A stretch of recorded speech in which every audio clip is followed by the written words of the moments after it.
Azares para tu boda es una película del cine de oro mexicano, que más allá de una historia romántica, retrata el choque entre tradición y cambio en un México en transformación. En 1950, en pleno auge del cine mexicano, se estrenó una película que con el paso del tiempo se convertiría en una de las representaciones más sólidas del melodrama familiar de la época. Azahares para tu boda. Dirigida por Julián Soler y producida por Filmex, la película comenzó su rodaje en marzo de ese mismo año en los Estudios Azteca, uno de los espacios más importantes de producción cinematográfica en México durante aquellos años. Desde su concepción, el proyecto tenía una base sólida, ya que estaba inspirado en la obra teatral Así es la vida, una historia profundamente emocional sobre la familia, el paso del tiempo y las decisiones que marcan la vida. El estreno se llevó a cabo el 19 de julio de 1950 en el Cine Metropolitan de la Ciudad de México, uno de los recintos más importantes de exhibición en ese momento. La respuesta del público fue lo suficientemente buena como para mantenerse en cartelera durante 8 semanas, una cifra significativa que habla de su aceptación en su momento. El elenco es, sin duda, uno de sus mayores atractivos. Reúne a figuras fundamentales del cine mexicano como Fernando Soler, Sara García, Joaquín Pardavé, Silvia Pinal y la propia Marga López, acompañados por actores de gran presencia como Eduardo Noriega, Domingo Soler y Andrés Soler. Es la única película de cine mexicano en donde reúne a los 4 hermanos Soler. En el aspecto técnico, contó con la fotografía de Agustín Martínez Solares y música de Rosalío Ramírez y Federico Ruiz, elementos que ayudaron a construir esa atmósfera íntima y emocional que caracteriza al melodrama clásico mexicano. La historia de Azares para tu boda se construye como un retrato íntimo de la familia mexicana en un momento de transición histórica, donde las tradiciones profundamente arraigadas comienzan a enfrentarse con nuevas ideas sociales, políticas y personales. Desde sus primeras escenas, la película nos introduce en un hogar que, a simple vista, parece estable, cálido y lleno de vida, pero que en realidad está atravesado por tensiones invisibles que poco a poco irán saliendo a la superficie. Todo comienza con una celebración familiar, el cumpleaños de la madre, Doña Eloísa. Este evento funciona como punto de partida narrativo porque reúne a todos los personajes en un mismo espacio, permitiendo observar sus relaciones, sus roles dentro de la familia y las primeras señales de conflicto. En ese ambiente se percibe claramente la figura dominante del padre, don Ernesto, quien encarna la autoridad, el orden y los valores tradicionales. Él no solo dirige la familia, sino que también establece los límites de lo que es aceptable y lo que no dentro de su hogar. Al mismo tiempo, la madre representa el lado afectivo. Es quien suaviza las tensiones, quien busca mantener la armonía y quien actúa como vínculo emocional entre todos. Sin embargo, aunque su presencia es cálida, también está sujeta a las decisiones del padre, lo que refleja una estructura familiar donde el poder está claramente definido. Desde este inicio, el guión introduce uno de sus primeros símbolos, el crecimiento. Mientras esta dinámica familiar se desarrolla, surge el eje central del relato, el amor entre Felicia y Carlos. Su relación se presenta como sincera, profunda y llena de ilusión. Ambos se quieren, se respetan y comparten el deseo de construir una vida juntos. En un principio, todo parece encaminado hacia un desenlace feliz, como suele ocurrir en muchas historias románticas. Sin embargo, el guión se encarga rápidamente de mostrar que este no será un camino sencillo. La diferencia fundamental entre ellos no es emocional, sino ideológica. Felicia pertenece completamente al mundo de su familia. Es creyente, respetuosa de las normas y profundamente leal a los valores con los que fue criada. Carlos, en cambio, representa una nueva generación. Es un hombre que cuestiona, que reflexiona y que cree en la necesidad de transformar la sociedad. Sus ideas están vinculadas al socialismo, a la justicia social y a la búsqueda de un mundo más equitativo. En un primer momento, estas diferencias no parecen incompatibles. De hecho, el propio don Ernesto reconoce que Carlos es un buen hombre, trabajador, honesto y con cualidades que lo harían un buen esposo para su hija. Pero poco a poco se revela el verdadero problema. No es la persona, sino lo que representa. Para el padre, las ideas de Carlos son peligrosas, no solo por su contenido político, sino porque amenazan el orden y la estabilidad que ha construido en su familia. El conflicto se intensifica cuando Carlos expresa abiertamente sus pensamientos. Habla de la desigualdad, de la injusticia y de la necesidad de un cambio social. No lo hace desde la provocación, sino desde la convicción. Este momento es clave porque marca el inicio del enfrentamiento directo entre dos visiones del mundo, la tradición y el cambio. Sin embargo, el verdadero punto de ruptura no llega por la política, sino por la religión. Cuando Carlos declara que no se casará por la iglesia, el conflicto alcanza su máxima tensión. Para la familia de Felicia, el matrimonio religioso no es solo una formalidad, sino un requisito esencial. Representa la unión no solo ante la sociedad, sino ante Dios.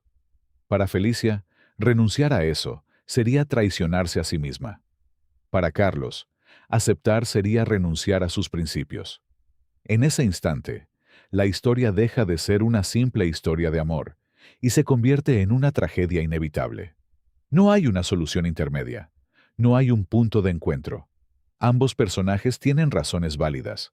Ambos actúan desde la honestidad, pero sus caminos ya no pueden coincidir. La reacción de don Ernesto es inmediata y contundente. Rechaza a Carlos y lo expulsa de su casa. Felicia queda en medio de ese conflicto, atrapada entre el amor que siente y la lealtad hacia su familia y sus creencias. Este momento es crucial porque define el destino de los personajes. No es una discusión pasajera, es una ruptura definitiva. A partir de ahí, la historia da un giro aún más dramático cuando Carlos es arrestado debido a sus actividades políticas. Este evento eleva el conflicto a otro nivel, porque ya no se trata solo de una diferencia de ideas, sino de las consecuencias reales de esas ideas en un contexto social convulso. En una de las escenas más intensas, Felicia intenta salvarlo. Está dispuesta a casarse de inmediato, a buscar una solución desesperada que les permita permanecer juntos. Pero Carlos se mantiene firme. Se niega a renunciar a sus convicciones, incluso ante la posibilidad de perderlo todo. Prefiere enfrentar su destino antes que traicionarse. Este momento define completamente su personaje. Es coherente hasta el final, aunque esa coherencia tenga un costo emocional enorme. La despedida entre ambos es uno de los puntos más dolorosos de la historia. No hay odio, no hay reproches, solo una profunda tristeza. Se aman, pero no pueden estar juntos. Esa imposibilidad es lo que convierte la historia en una tragedia profundamente humana. Después de este punto, el guión introduce uno de sus recursos más importantes, el paso del tiempo.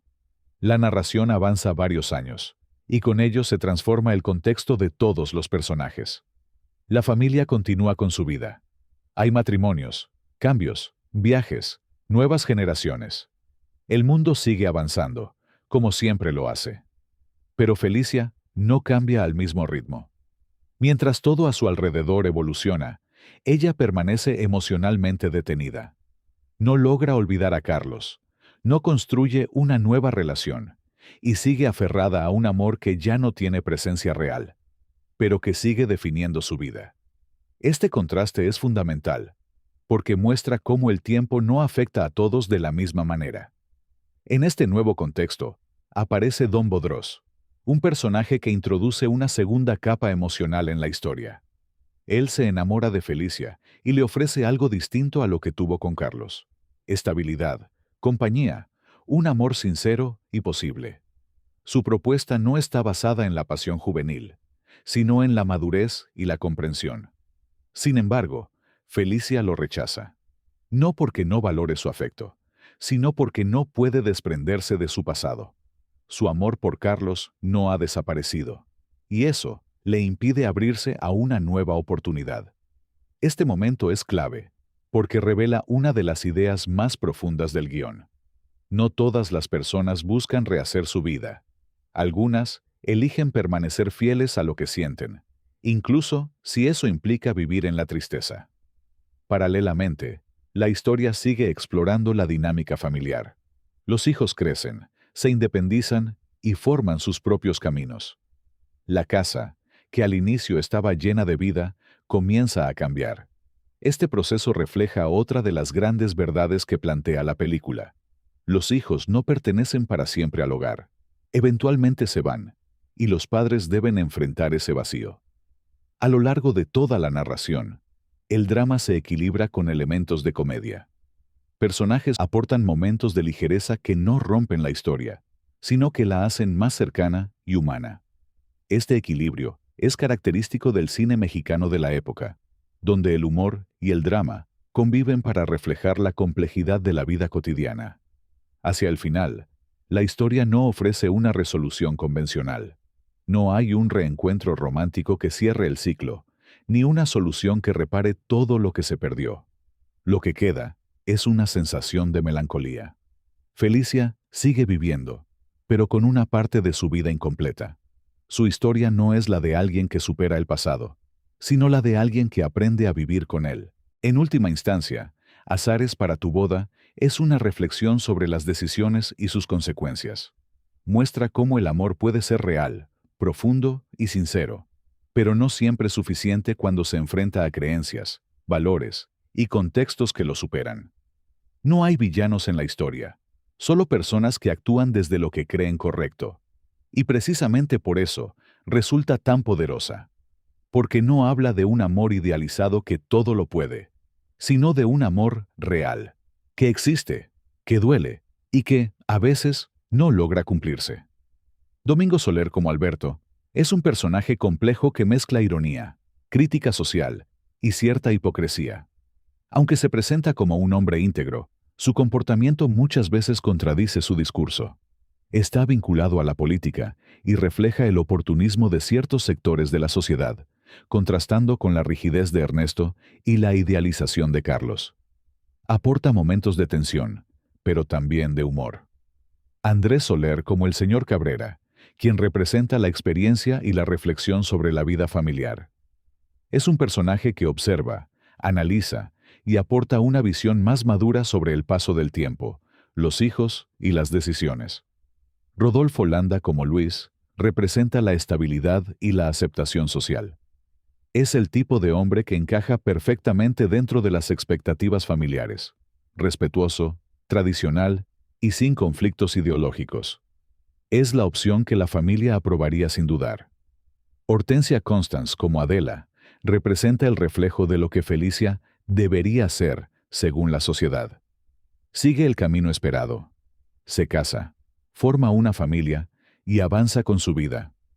Su personaje sirve como contraste directo con la protagonista, mostrando cómo dos mujeres del mismo entorno pueden tener destinos completamente distintos dependiendo de sus decisiones. Anabel Gutiérrez, como Margarita, representa la juventud, la frescura y la transición generacional. Es parte de una nueva etapa dentro de la familia, donde los valores comienzan a transformarse poco a poco. Su personaje aporta ligereza, pero también evidencia el paso del tiempo y el cambio inevitable de las dinámicas familiares. Freddy Fernández, el Pichi, como Eduardo en su etapa joven, simboliza el crecimiento y el paso de la infancia a la adultez. Su deseo de ser hombre refleja una de las temáticas centrales de la película, el tiempo y la transformación. Joaquín Cordero como Eduardo, en su versión adulta, Eduardo representa la continuidad de la vida. Mientras Felicia permanece emocionalmente detenida, él avanza, madura y forma su propio camino. Es un recordatorio constante de que el mundo sigue, incluso cuando alguien se queda atrás. Joaquín Pardavé, como Don Bodrós, es, sin duda, uno de los personajes más complejos y entrañables dentro de la historia, porque funciona en varios niveles al mismo tiempo. En la superficie, se presenta como una figura simpática, incluso cómica, con ese estilo tan característico de Joaquín Pardavé que aporta ligereza a las escenas. Conforme avanza la narrativa, su papel adquiere una dimensión mucho más profunda y melancólica. Su relación con Felicia es clave para entender su función dentro del relato. Se enamora de ella desde un lugar honesto, sin pretensiones ni egoísmo. Es consciente, desde el inicio, de que ese amor difícilmente será correspondido, pero aún así, decide expresarlo. Esta decisión lo convierte en un personaje profundamente humano. No ama esperando recompensa, sino por necesidad emocional. Narrativamente, representa el amor en su forma más resignada y madura. A diferencia de Carlos, que lucha por sus ideales y su amor, o de Felicia, que se aferra a un sentimiento imposible, Bodrós acepta su lugar en la historia. No intenta imponerse ni competir. Su amor es silencioso, paciente y, en cierto modo, sacrificial. Su declaración a Felicia es uno de los momentos más significativos, porque no está cargada de ilusión, sino de verdad. Él mismo reconoce su condición. Sabe que no es el elegido, que llega tarde a la historia y que su papel no es cambiar el destino de ella, sino acompañarla desde la distancia. Esto lo convierte en una especie de figura paternal afectiva, alguien que ama sin exigir. Además, su personaje funciona como un espejo emocional de Felicia. Ambos están marcados por el amor no correspondido, pero lo enfrentan de maneras distintas. Mientras ella permanece anclada al pasado, él busca transformar ese sentimiento en algo más sereno, incluso en compañía. Margarita Cortés, como Felipa, es la sirvienta que introduce una mirada distinta dentro de la historia. Su vida refleja problemas más cotidianos y realistas, alejados del drama idealizado de la familia principal. A través de ella, se muestra otra capa social, aportando autenticidad al relato. Fernando Soto Mantequilla, como Rosendo, es el encargado de aportar el tono cómico dentro de la película, pero su papel va mucho más allá de ser simplemente un alivio humorístico. Representa al personaje popular, al hombre común que vive al margen de los conflictos ideológicos y emocionales de los protagonistas. Su lenguaje, su comportamiento y su forma de ver la vida reflejan la cultura popular de la época. Es un personaje cercano al público, porque encarna lo cotidiano, lo espontáneo y lo auténtico. A través de él, la historia se conecta con una dimensión más accesible y menos solemne. Narrativamente, Rosendo cumple una función esencial: equilibrar la carga dramática. En una historia donde predominan el sacrificio, la renuncia y la melancolía, su presencia permite momentos de respiro que hacen más digerible el relato. Sin estos espacios de ligereza, la película podría resultar excesivamente densa. Otros personajes simbólicos son: Prudencia Griffel. Representa la tradición y la figura adulta que refuerza los valores sociales establecidos. Antonio Frausto. Aporta peso dramático en el entorno social y político, ayudando a contextualizar la historia. Silvia Pinal como Tota simboliza la nueva generación femenina, más libre, más moderna y menos atada a las normas rígidas del pasado. Gracias por acompañarme hasta el final de este video. Cuéntame en los comentarios qué te pareció la película y si ya la habías visto antes. No olvides suscribirte y dejar tu like para que pueda seguir trayéndote más contenido sobre la época de oro del cine mexicano. Nos vemos muy pronto.